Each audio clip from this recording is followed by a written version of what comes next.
नमस्कार, मैं हूं आपके साथ सोनिया चौहान। हरियाणा की खबरों में आप सभी का स्वागत है। रुक करते हैं खबरों को। कुरुक्षेत्र लोकसभा से बीजेपी प्रत्याशी चुने जाने पर नवीन जिंदल ने पीएम मोदी का आभार जताया। प्रत्याशी घोषित होने के बाद पहली बार नवीन जिंदल अपने लोकसभा क्षेत्र पहुंचे और इस मौके पर सीएम नायब सैनी और राज्य मंत्री सुभाष सुधा भी मौजूद रहे। नवीन जिंदल ने कहा कि उन्हें भरोसा है कि उन्हें कुरुक्षेत्र की जनता का प्यार मिलेगा और इस मौके पर सीएम नायब सैनी ने कहा कि हरियाणा की 10 की 10 सीटों पर बीजेपी की जीत होगी।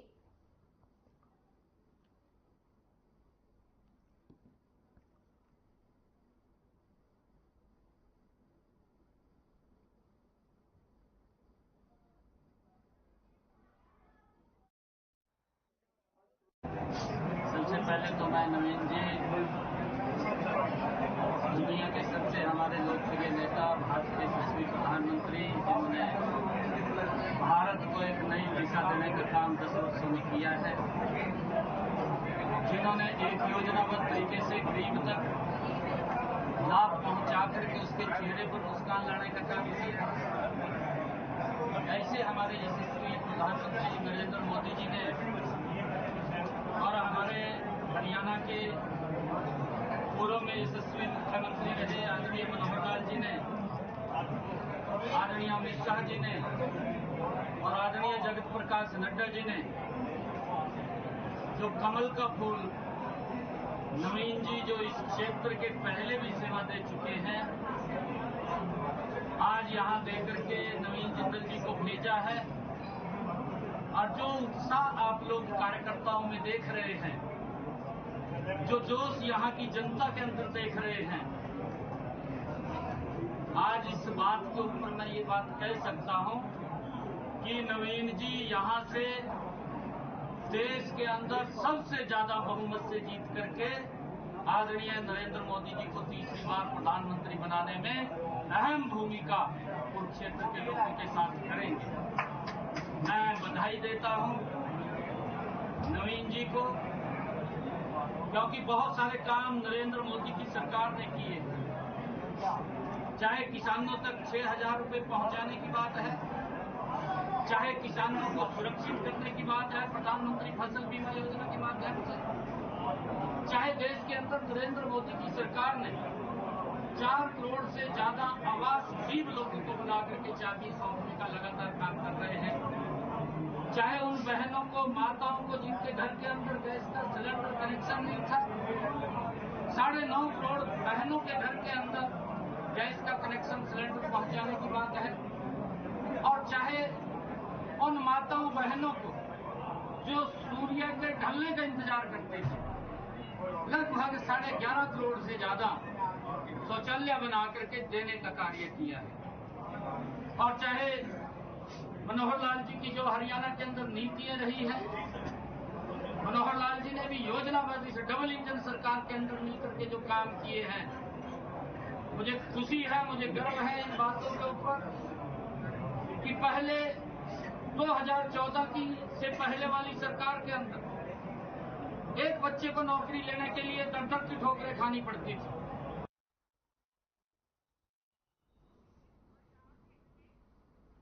हरियाणा के पूर्व मुख्यमंत्री मनोहर लाल अंबाला में पूर्व गृह मंत्री अनिल विज के निवास पर उनसे मिलने पहुंचे थे और इस दौरान विज ने पूर्व सीएम का स्वागत किया और साथ ही दोनों ने होली के पावन अवसर पर एक दूसरे को रंग लगाकर शुभकामनाएं भी दी। और इस मौके पर बता दें कि दोनों के बीच कई मुद्दों पर बातचीत हुई और वहीं मीडिया से बातचीत करते हुए पूर्व सीएम ने कहा कि होली का त्योहार खुशियां बांटने का होता है और उन्होंने कहा कि इस मुलाकात के दौरान हम दोनों ने एक दूसरे से पुरानी यादें साझा की है। विज की नाराजगी की बात पर उन्होंने कहा कि ऐसा कुछ नहीं है, हम दोनों मिलते रहते हैं और होली का त्योहार भाईचारे का संदेश देता है, इस नाते वे विज से मिलने आए हैं।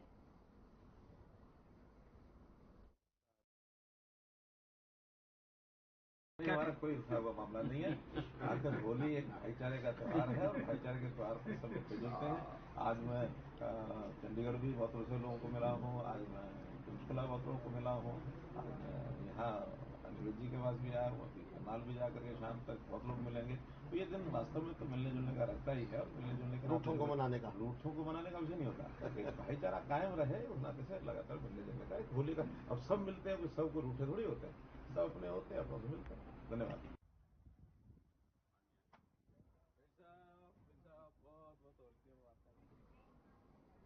करनाल लोकसभा से बीजेपी के उम्मीदवार और हरियाणा के पूर्व मुख्यमंत्री मनोहर लाल करनाल के बीजेपी कार्यालय करण कमल में पहुंचे। उन्होंने कहा कि उनका पूरा दिन होली का रहा और साथ ही उन्होंने राज्यपाल निवास, सीएम आवास समेत कई जगह बता दें कि होली खेली। और इसी के साथ उन्होंने अनिल विज से मुलाकात पर कहा कि मैंने 9.5 साल के बाद बता दें कि उनके साथ काम किया और साथ ही विधायक तो है ही हैं और साथ उस नाते उनसे मुलाकात करके आया हूं।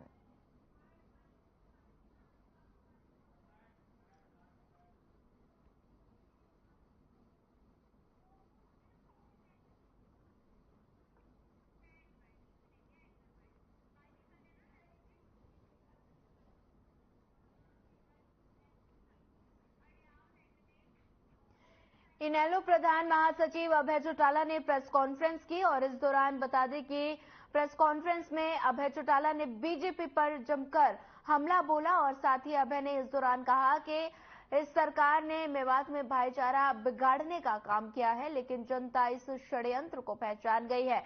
वहीं वजह रही कि होली के पर्व पर मेवात में रोजे के बावजूद लोगों ने होली का पर्व मिलजुल कर मनाया। और इससे आगे अभय चौटाला ने कहा कि आज एससी और वाल्मीकि समाज के कुछ लोगों ने इनेलो ज्वाइन की है। धानक समाज के प्रधान धर्मवीर डाबला समेत उनके साथियों ने इनेलो ज्वाइन की है।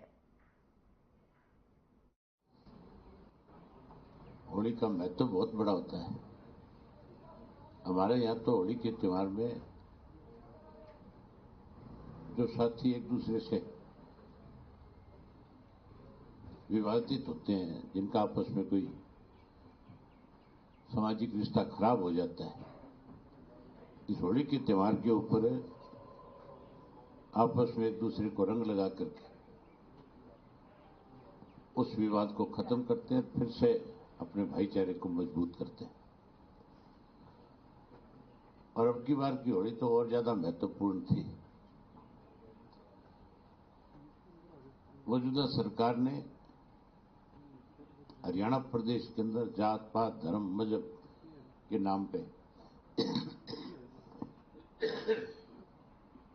माहौल खराब करने की कोशिश करी थी। विशेष रूप से मेवात में हिंदू और मुस्लिम के बीच में विवाद खड़ा करके हमारे आपसी भाईचारे को, आपसी ताने बाने को एक खत्म करना चाहते थे, तोड़ना चाहते थे। लेकिन समय रहते वहां के लोगों को इस बात की समझ आ गई कि सरकार का षड्यंत्र है और उन्होंने फिर से अपने वहां भाईचारे की एक सामाजिक बैठक बुला ली। उस बैठक में मेवात के हर वर्ग के लोग शामिल हुए और सबने शामिल होकर के आपसी भाईचारे को मजबूत करने की विचार विमर्श के साथ ये फैसला लिया कि हम अपने भाईचारे को किसी कीमत पे टूटने नहीं देंगे, किसी षड्यंत्र का शिकार नहीं होने देंगे, हम इसको और ज्यादा मजबूत करेंगे। उसी का परिणाम है कि सरकार अपने षड्यंत्र में सफल नहीं हो पाई। सरकार स्वयं कटघरे में खड़ी होगी और कल के दिन तो जहां रोजे थे उसके बाद भी मेवात के लोगों ने हिंदुओं के साथ बड़ी संख्या में इकट्ठे होकर के इस होली मिलन समारोह को बहुत बड़ा महत्व देने का काम किया। एक अच्छा मैसेज, अच्छा संदेश उन्होंने दिया।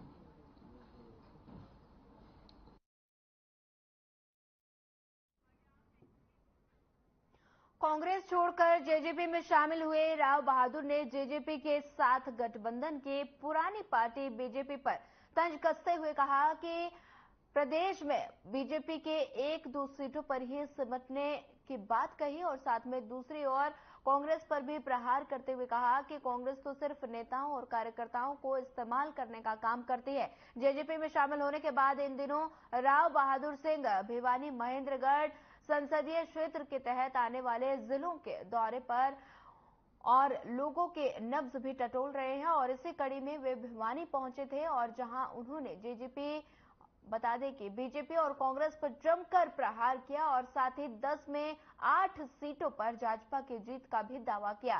साथ ही उन्होंने कहा कि वे सामान्य वर्कर और चौकीदार की तरह पार्टी में आए हैं और यदि उन्हें पार्टी मौका देती है तो 4,20,000 से अधिक वोटों से इस बार जीत हासिल करेंगे।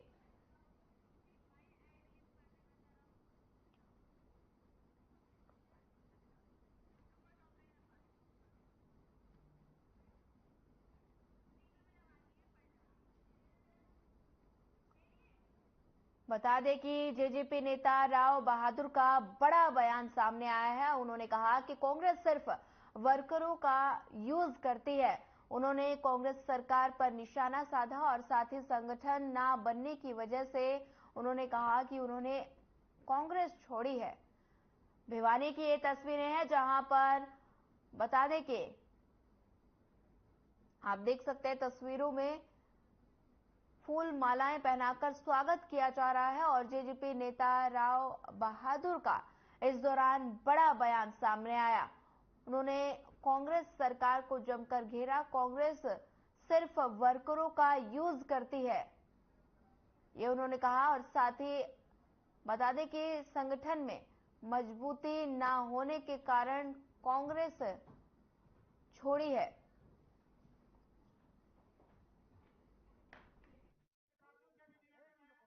आज हमारे जेजेपी के हमारे साथियों का, चाहे नेताओं की बात करें चाहे वर्कर की बात करें, उनकी कहीं न कहीं सलाह लेने के लिए और सबके विचार लेने के लिए आज आपके बीच में आए, क्योंकि इससे पहले हमने महेंद्रगढ़ जिला में नारनौल में मीटिंग की और उसके बाद में आज हमने बाद में मीटिंग करने का काम किया और जिस प्रकार से हमारे वर्करों का जो जोश देखने को मिला काबिल तारीफ था, क्योंकि जिस प्रकार से पार्टी का गठबंधन टूटा और उसके बाद में जिस परिस्थितियां बदली,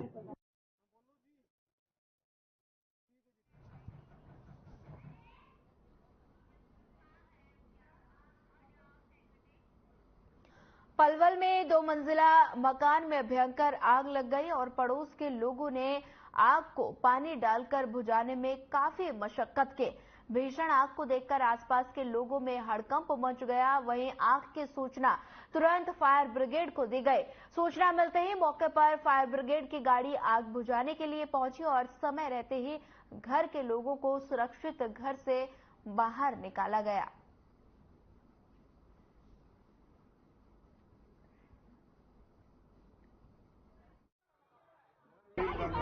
क्या हादसा हुआ है? अभी हम पता चला कि एमसी मेरे घर में आग लगी है। क्या ज्यादा पहुंचे तो देखा तो फायर ब्रिगेड आई, उसने आग में काबू पा लिया। तो ज्यादा नुकसान हुआ? नहीं, अभी कोई पता नहीं चला। ये अभी आया पता लगा फायर ब्रिगेड ने आग काबू पा लिया। लगी कैसे आग, कुछ पता लगा? नहीं बता सकते। और ये आग बुझा पाए या नहीं? अभी हम अभी पहुंचे देखो तो आग बाकी अंदर देखो लगे होगा।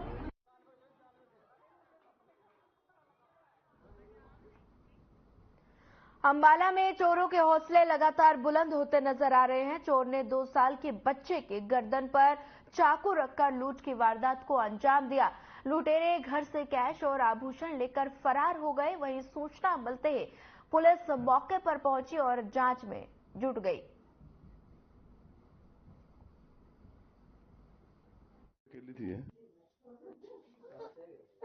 ये जो बीडीओ ऑफिस के बैक साइड में एक कॉलोनी में परिवार के सदस्य घर से बाहर गए हुए थे किसी काम के लिए और एक छोटा बच्चा था वहां पे और एक गुड़िया थी 12-13 साल की।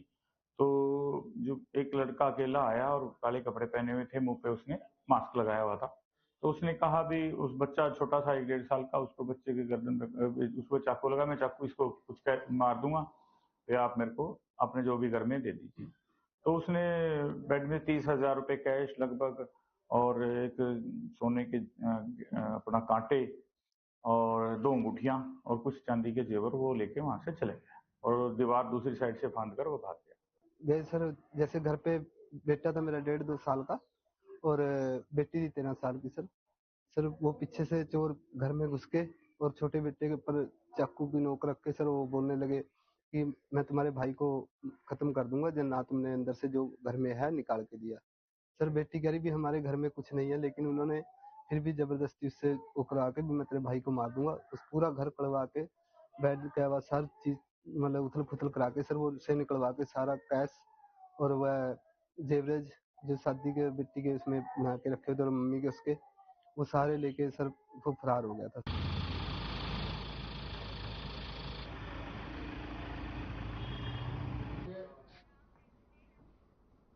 रेवाड़ी के गांव रसियावज में एक ईंट के भट्टे पर छोटी होली की रात मजदूरी करने वाले एक श्रमिक के दूसरे श्रमिक ने नशे की हालत में गला काटकर निर्मम हत्या कर दी। और बता दें कि मामूली कहासुनी होने पर अपने ही श्रमिक साथी के तेजधार हथियार से हमला कर दिया और साथ ही हत्या कर दी और साथ ही वो फरार हो गया, जिसके बाद पुलिस ने कार्रवाई करते हुए अभियुक्त को गिरफ्तार कर लिया और इसके साथ ही आगे की कार्रवाई शुरू कर दी।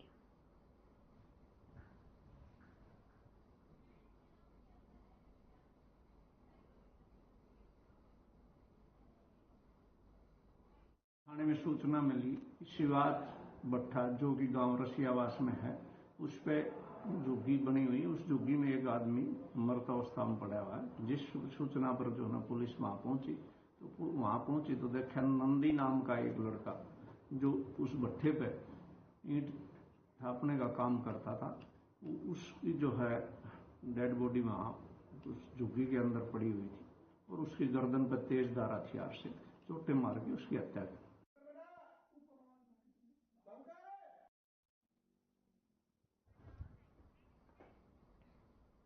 करनाल में नेशनल हाईवे नंबर 44 पर एक भयानक हादसा हुआ जिसमें एक बच्चे की मौत हो गई। दरअसल नेशनल हाईवे के आसपास रहने वाले 4 बच्चे नेशनल हाईवे पर लगे ग्रिल के पास खेल रहे थे और तभी एक तेज रफ्तार डंपर आया और जो दिल्ली जाने वाली सड़क पर था, उन चारों बच्चों को उसने कुचल दिया। और बता दें कि एक बच्चे की मौके पर ही मौत हो गई, जबकि 3 बच्चे गंभीर रूप से घायल हुए हैं, जिन्हें इलाज के लिए करनाल के ट्रॉमा सेंटर में भर्ती कराया गया। वहीं डंपर चालक मौके से फरार हो गया और उसके बाद 200 मीटर आगे जाकर स्थानीय लोग डंपर चालक को उन्होंने पकड़ लिया और इतने में ही पुलिस की टीम मौके पर पहुंच गई और डंपर चालक को हिरासत में ले लिया। वहीं डंपर को भी पुलिस ने कब्जे में लिया है। फिलहाल पुलिस कार्रवाई में जुट गई है।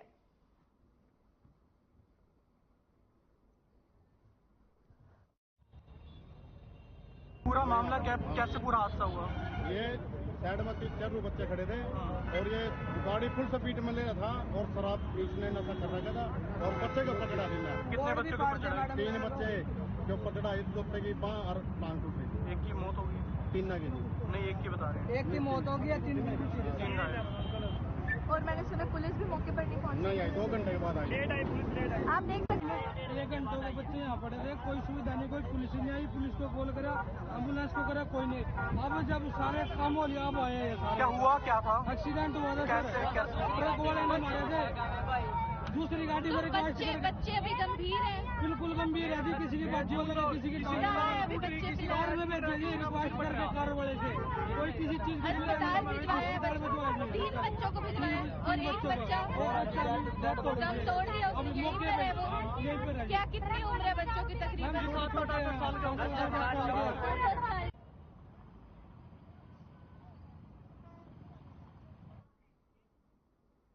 खबर करनाल से है, जहां दिन दहाड़े शराब ठेके पर हजारों की लूट का मामला सामने आया।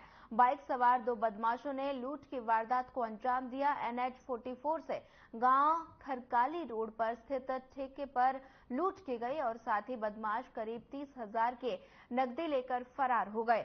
चाकू के हमले में ठेके का कर्मचारी जयसिंह गंभीर रूप से घायल हो गया और पुलिस की टीम मौके पर पहुंची और जांच शुरू कर दी।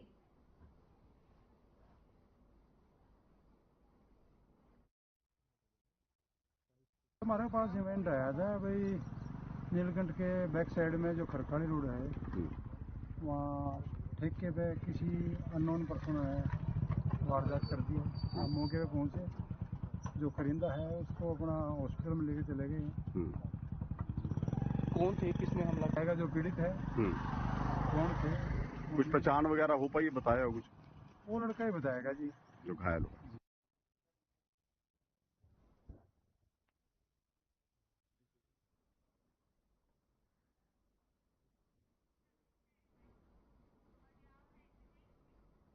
गुड़गांव के देवीलाल नगर में उस वक्त हड़कंप मच गया जब होली की रात को स्कॉर्पियो सवार बदमाशों ने मस्जिद के बाहर गोले चला दिए।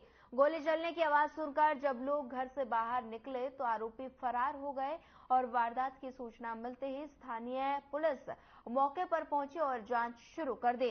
पुलिस ने यहां लगे सीसीटीवी कैमरे की फुटेज कब्जे में ली है और पुलिस का कहना है कि गाड़ी नंबर के आधार पर आरोपियों की तलाश की जा रही है और जल्द ही उन्हें गिरफ्तार कर लिया जाएगा।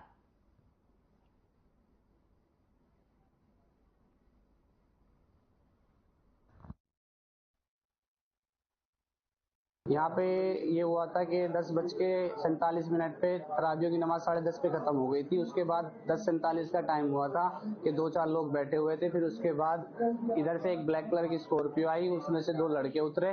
उतरने के बाद वो मस्जिद के अंदर जाने लगे, जबकि मस्जिद का गेट बंद हो चुका था। उन लोगों ने आके कहा कि ये गेट अब बंद हो चुका। वो बोले कि नहीं, हमें ना इमाम साहब के पास जाना है, उनसे बात करनी है। मगर उन्होंने उसको कहा कि गेट बंद है। फिर इतने में उन्होंने अपने पिस्टल निकाली और पिस्टल निकालने के बाद ये लोग पीछे होने लगे और फिर उसके बाद उन्होंने उनके ऊपर फायर कर दिया, जिससे कि वो बचे। भाई वारदात दिया, हम खड़े थे यहीं पे, गाड़ी आई इधर से काली स्कॉर्पियो जिसका नंबर है HR26DJ 0719। आए वो एक पड़ोसी के घर पे चढ़ाई थल्ली पे। अब हम बैठे थे, वो गाड़ी चढ़ने नहीं थी। वो कह रहे हैं भाई बैठे बैठे देखो पत्थर क्यों नहीं हटा रहा है। मैंने भाई पत्थर नहीं है, थल्ली है ये बनी हुई। तो उसने फिर भी अपना बैक करके फिर भी चढ़ा दी। ऊपर से वो पड़ोसी जिसकी थल्ली पे चढ़ी, देखो भाई तोड़ दी, देखो भाई नीचे आ जा, बनवा देंगे इसको। उसके बाद में वो गाड़ी खड़ी करके मैंने कहा भाई कुछ ना हुआ, मैंने तोड़ ताड़ी ना, मैंने कुछ बात ना हुई। वो गाड़ी खड़ी करके फिर वो दोनों जाने लग गए मस्जिद के गेट पे। मस्जिद का गेट बंद था, वो हिलाने लग गया। हमने पूछा भाई किससे मिलना बता दो सही। मैं जब हम यहाँ खड़े हैं तो हमसे बता। देखो भाई दर्शन करने भगवान के। मैंने कहा भाई अब दर्शन नहीं होने गए। मैंने कहा दर्शन दिन में आ जाइए। और मैंने कहा बंद हो गया, अंदर से लिट गए। जैसी अब ये कंप्लेंट देंगे उसके हिसाब से जो सुनने में आया वो 2 लड़के आए स्कॉर्पियो में, यहाँ फायर करके हैं। बाकी जैसी ये कंप्लेंट देंगे उस पर कार्रवाई वैसी हो जाएगी, लीगल एक्शन होगा। क्या कोई सीसीटीवी फुटेज भी मिला है? अभी दिया नहीं है, ले लेंगे, सारी चीज मिल जाएगी। फायरिंग कितनी हुई है? एक बता रहे हैं।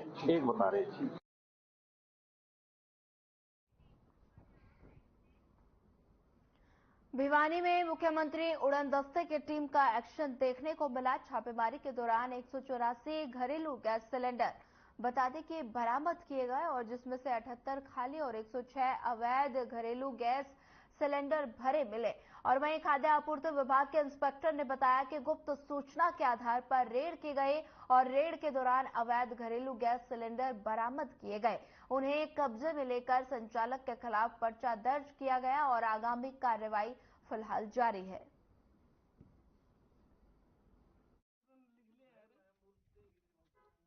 सीएम फ्लाइंग के साथ हमने गुप्त सूचना मिली कि देवनगर कॉलोनी में गली नंबर 6 में अवैध रूप से सिलेंडरों का कारोबार किया जा रहा है। हमने जिसके साथ सीएम फ्लाइंग के साथ मिलकर उनको कब्जे में लिया, जिसमें 106 सिलेंडर भरे हुए पाए गए और 78 सिलेंडर खाली पाए गए।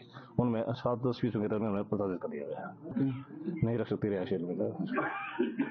कुछ सिलेंडर का नाम था, कुछ गो गैस की हैं, कुछ इंडियन की।